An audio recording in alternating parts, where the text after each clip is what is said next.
Jesus was doing a tour of an area in the country, and he was preaching and teaching, and he sent the 12 apostles out to proclaim the good news. And he gave them instruction as to what to do: not to take any bread, not to take any food, not to take a spare shirt or anything. And he sent them out to carry on the work. You're with Mission Alive. This is Roger from MSC Mission Office. We spoke recently of the airlines restructuring in the face of this pandemic, this crisis. We've spoke of reimagining the future. And Jesus was doing that, and his mission. He found there was more to do than he could do. So he called the 12, and he sent them out to do.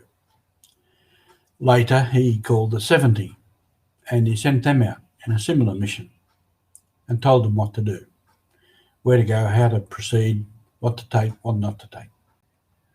So he gave them instructions.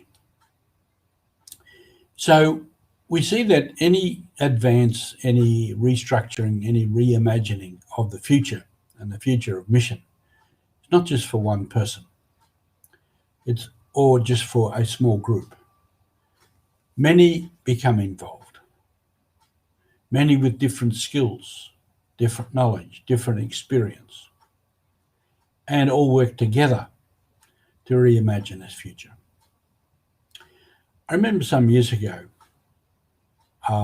reading something on people in a companies or a group or an organisation. If there is a new job to be done and a number of people are selected to do it, what they need to do first is to come to a common understanding of what the job is. So they sit together and each one talks about what they see to be the job. And if you had 10 people on it, you would probably have 10 different visions. So if they'd started without some discussion, you'd have 10 people heading in 10 different directions. So the thing is to talk and to study and to listen until they had a common understanding of what the job is. So this is what Jesus was doing with the 12 and with a lot of other disciples in the 3 years that he was working with them.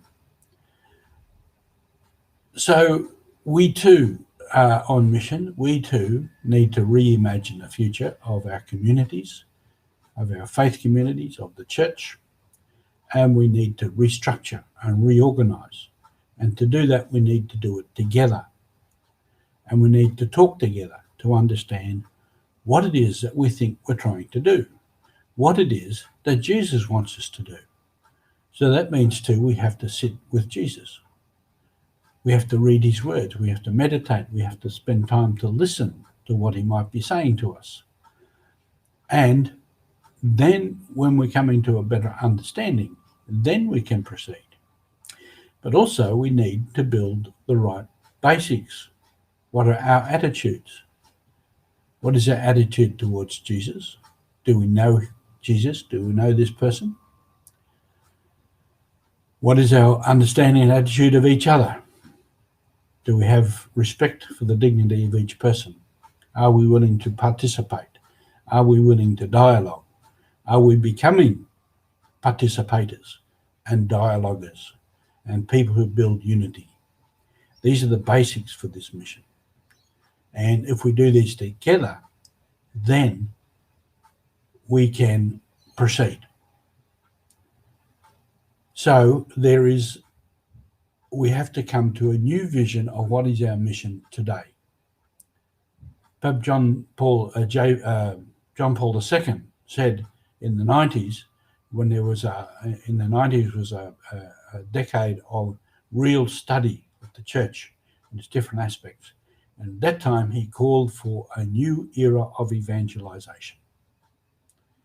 This is what we still have to get underway. So, reimagine the mission. Thank you.